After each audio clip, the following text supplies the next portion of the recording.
பங்குனி உத்திரத் திருநாளில் பாலால் அபிஷேகம். கந்தா கடம்பா கார்த்திகேயா வேல்முருகா. கல்வி செல்வம் புகழ் தந்திடும் சிரகிரி வேலவா. மலையேறி நின்ற முருகா சரணம் ஷண்முகா.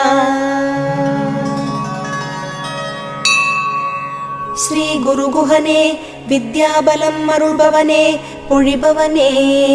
திருக்குமரனே ஷண்முகனே சிரகிரி வேலவனே மங்களங்கள்.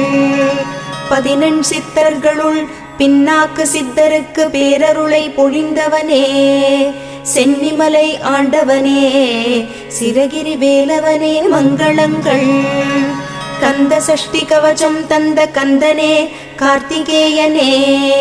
கலைகளில் ஜெயங்களை தந்திடும் சிரகிரி வேலவனே மங்களங்கள். எல்லா